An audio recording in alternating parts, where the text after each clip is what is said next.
بسم اللہ الرحمن الرحیم ان اللہ و ملائکتہ یصلون علی النبی یا ایھا الذین آمنوا صلوا علیہ وسلموا تسلیما اللہم صلی علی محمد و آل محمد۔ ڈھیروں معلومات کے ساتھ ایک مرتبہ پھر آپ کی خدمت میں حکیم دلشاد حسین حاضر ہے۔ سلام قبول فرمائیے۔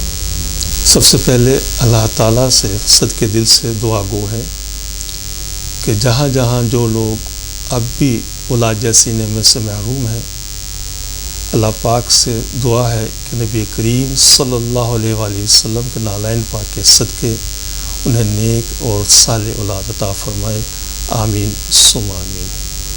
ان تمام ناظرین کا بھی بہت بہت شکریہ جنہوں نے میرے ساتھ آمین کہا ہے۔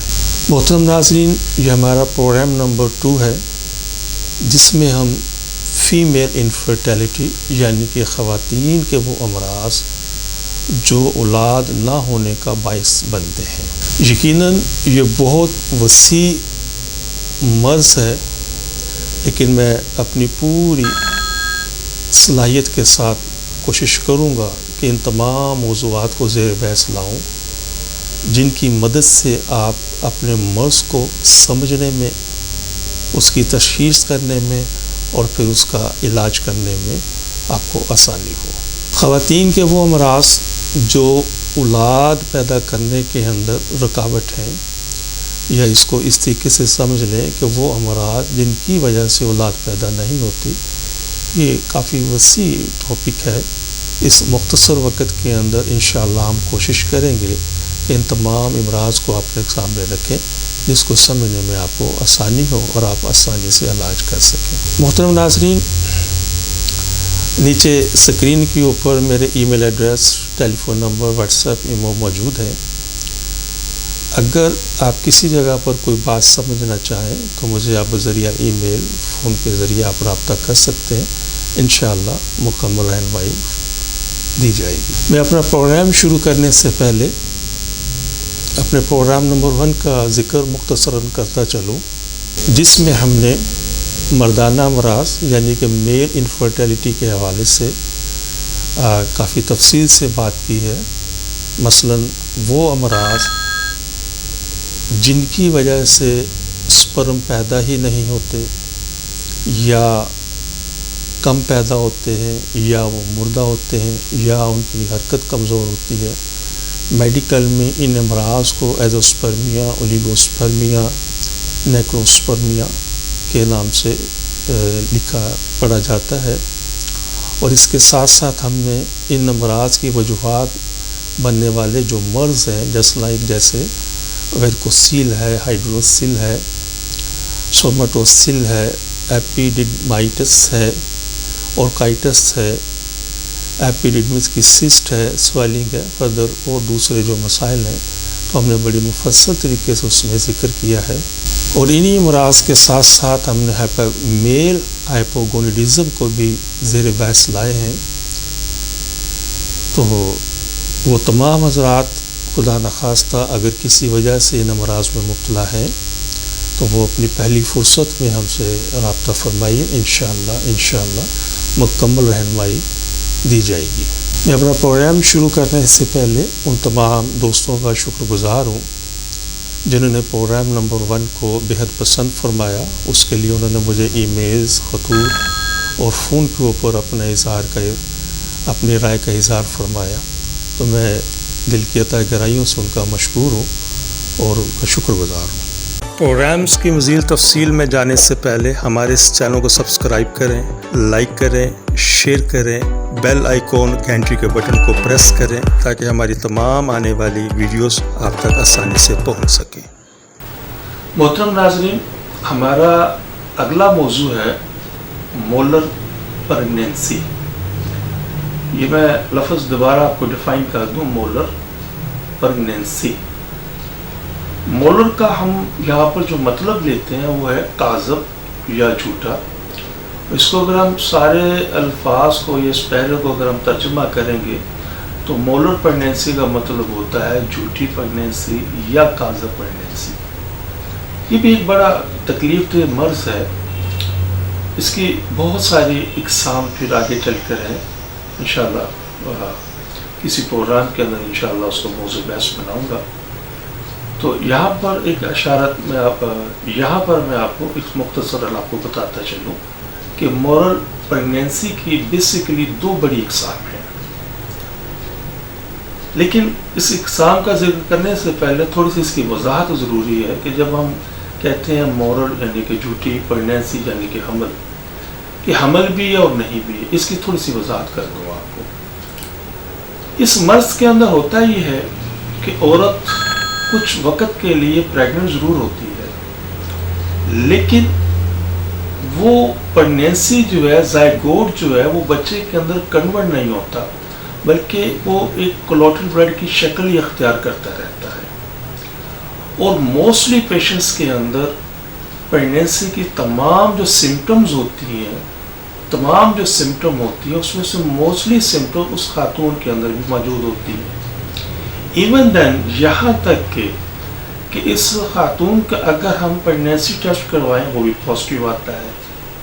اور اگر ایک خاص بلڈ ٹیسٹ ہوتا ہے جس کو ہم کہتے ہیں HCG، یہ وہ خاص ٹیسٹ ہے کہ جس وقت خاتون کوئی پریگننٹ ہوتی ہے تو یہ قدرتی طور پر جنریٹ ہو کر خون میں شامل ہوتا ہے. تو موسٹلی پیشنٹس کے اندر یہ ٹیسٹ بھی پازیٹیو ہوتا ہے، یعنی کہ پریگنینسی کی نشاندہی کرتا ہے.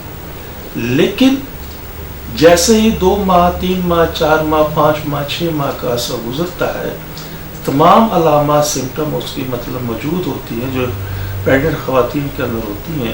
لیکن جب اس کو الٹرا ساؤنڈ کیا جاتا ہے تو وہاں اس کی وضاحت کچھ نہیں ہوتی، وہاں صرف اور صرف ایک کولوٹل بلیڈ کی شکل ہوتی ہے. تو اس کو ہم کہتے ہیں مورل پریگنینسی یا جھوٹی پریگنینسی.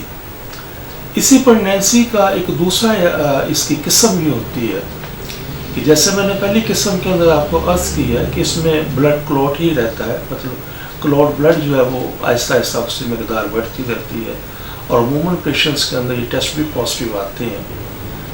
تو اس کی جو دوسری قسم ہے، اس کے اندر یہ ہوتا ہے کہ زائگوٹ تقریباً بن جاتا ہے بعض کیسز کے اندر، تو پھر وہ ایک خاص ٹیشو کی شکل اختیار کر لیتا ہے، اور جیسے انگور کا گچھا ہوتا ہے، جیسے انگور لگے ہوتے ہیں، تو اس گچھے کی شکل کی طرح یہ ٹیشو ڈیولپ ہوتے رہتے ہیں. اور موسٹلی میں نے جیسے عرض کیا کہ ہم جس وقت ابتدائی اس کے ٹیسٹ لیتے ہیں، یورین پریگنینسی ٹیسٹ لیتے ہیں، بلڈ کا اس کا ٹیسٹ لیتے ہیں، تو اس میں وہ ٹیسٹ پازیٹیو آتے ہیں. لیکن ایسا نہیں ہوتا جس وقت ہم اس کو آفٹر 3 منتھ اس کو ریکنفرم کرتے ہیں کہ آیا اس پریگنینسی نے بچے کی شکل اختیار کی ہے یا نہیں، تو وہاں پر ایسا نہیں ہوتا. تو اس کو ہم کہتے ہیں مورل پریگنینسی یعنی کہ جھوٹی پریگنینسی یا کاذب پریگنینسی. تو بہت ساری اس کی وجوہات ہیں. کچھ وجوہات ہمیں جینیٹک نظر آتی ہیں، کچھ وجوہات ہمیں یہاں پہ خاندان کے حوالے سے نظر آتی ہیں. تو بہرحال کہنے کا مقصد یہ ہے کہ شکر الحمدللہ 33-34 سال تقریباً مجھے ہو گئے ہیں ان امراض کو ڈیل کرتے ہوئے، اور میں نے مختصراً اور تفصیل کے ساتھ بھی آپ کو یہ چیزیں گزارش کی ہیں. تو یہ تمام کے تمام امراض قابل علاج ہیں. اللہ تعالیٰ کی رحمت سے کبھی ہمیں مایوس نہیں ہونا چاہیے، اور انشاءاللہ علاج کرنا سنت رسول ہے، تو ہمیں اسی کو پر کاربند رہ کر آگے چلنا چاہیے. تو یہ تمام چیزوں کا علاج موجود ہے. اگر کوئی خواتین و حضرات دنیا کے جہاں بھی موجود ہوں اور میرا یہ پروگرام دیکھ رہے ہوں، تو اگر خدا نخواستہ ان کسی بھی امراض کے اندر مبتلا ہوں تو مجھ سے وہ کنسلٹ کر سکتے ہیں. میرے اسکرین پر میرا ای میل نمبرز، میرے ٹیلی فون نمبرز موجود ہیں. انشاءاللہ آپ رابطہ کریں، انشاءاللہ پوری رہنمائی آپ کو کریں گے. تو اس ضمن میں 2-3 گزارشات میں اور آپ کی خدمت میں کرنا چاہتا ہوں. وہ یہ ہے کہ ہمارا یہ ادارہ شکر الحمدللہ تمام یورپ کے اندر، USA، کینیڈا میں، عرب امارات میں، سعودی عرب میں، اور جتنے بھی دیگر ممالک ہیں وہاں پر ہمارا یہ ادارہ رجسٹرڈ ہے. اور ہم دنیا کی بہترین جو انٹرنیشنل کوریئر سروس ہیں DHL، ان کے ذریعے ہم کام کرتے ہیں. تو یہ بھی بتانا مقصود ہے کہ بہت اب تو آسان ہو گیا زمانہ. تو کوشش ہماری یہ ہوتی ہے کہ مریض کو ہم کم سے کم اپنے پاس بلائیں. اگر اس کی تمام ٹیسٹ رپورٹوں کے اندر ان کے امراض ڈائگنوز ہو چکی ہیں. تو عرض کرنے کا مقصد یہ ہے کہ آپ بڑے اطمینان کے ساتھ جو بھی آپ کے پاس رپورٹس موجود ہیں، خواہ وہ میل انفرٹیلٹی کے حوالے سے یا فیمیل انفرٹیلٹی کے حوالے سے ہیں، تو جو بھی رپورٹس آپ کے پاس موجود ہو آپ ان سے ہمیں سینڈ کریں. انشاءاللہ ہم اسے دیکھنے کے بعد آپ کو ہم رہنمائی دیں گے، اس کے علاج کے حوالے سے آپ کو بتائیں گے. اور آپ کسی بھی ملک میں موجود ہیں یا کسی بھی شہر میں موجود ہیں تو وہاں تک میڈیسن پہنچانے کی، پارسل پہنچانے کی تمام تر رسپانسبلٹی ذمہ داری ہماری ہوتی ہے. آپ مکمل یقین اعتقاد کے ساتھ، اعتماد کے ساتھ ہمیں کنسلٹ کریں. انشاءاللہ میڈیسن آپ پہنچائیں گے آپ کو وہاں تک، اور انشاءاللہ وہاں تک آپ کو ملیں گی، اور اللہ سبحانہ آپ کو خیر کر دیں. ہم آپ کی دعا کریں. تو یہاں پر ایک چیز اور گزارش کرتا چلوں آپ کی خدمت میں کہ اگر آپ مناسب سمجھیں تو ہمارے اس پروگرامز کو ان کپلز کو ضرور سینڈ کریں جو عرصے دراز سے اس نعمت سے محروم ہیں. تو ان کو یہ ضرور سینڈ کریں. انشاءاللہ اگر آپ کی طرف سے انہیں یہ میسیج سینڈ ہو جاتا ہے، ہمارے پروگرام ان تک چلے جاتے ہیں اور ان پروگرام کو سنتے ہیں اور ہم سے کنسلٹ کرتے ہیں اور اللہ سبحانہ انہیں خیر کرتا ہے، تو یہ آپ کی طرف سے بھی ایک صدقہ جاریہ ہوگا. تو اس میں آپ حصہ ڈالیے. کسی بھی قسم کی رہنمائی کے لیے میرا فون نمبر حاضر ہے، آپ ہم سے رابطہ کر سکتے ہیں. انشاءاللہ مکمل تفصیل آپ کو بتائی جائے گی. جی محترم ناظرین، ایک مطلب پھر گزارش ہے کہ وہ تمام پیشنٹس جن کو ڈاکٹر حضرات نے IVF, IUI یا ICSI ریکمینڈ کی ہے تو وہ ہم سے ضرور کنسلٹ کریں. انشاءاللہ ان چیزوں کی ضرورت باقی نہیں رہے گی. ہماری دل سے دعا ہے کہ ہر آنگن اولاد کی خوشبو سے مہکتا رہے. لیکن اگر خدا نخواستہ کوئی بھی کپل اس نعمت سے محروم ہے تو ہمارے طبی تحقیق سے ضرور استفادہ حاصل کریں. انشاءاللہ اللہ سونا ہماری شرم و حیا کا برم رکھنے والا ہے. آخر میں دعا ہے اللہ سونا ہم سب کو اپنی حسن میں رکھے. اپنا اور اپنوں کا بہت زیادہ خیال رکھیے گا. میں آپ کے لیے دعا گو ہوں، آپ میرے لیے دعا کیجیے گا. السلام علیکم ورحمۃ اللہ وبرکاتہ. پاکستان زندہ باد. ہمارے اس چینل کو سبسکرائب کریں، لائک کریں، شیئر کریں، بیل آئیکن گھنٹی کے بٹن کو پریس کریں تاکہ ہماری تمام آنے والی ویڈیوز آپ تک آسانی سے پہنچ سکیں.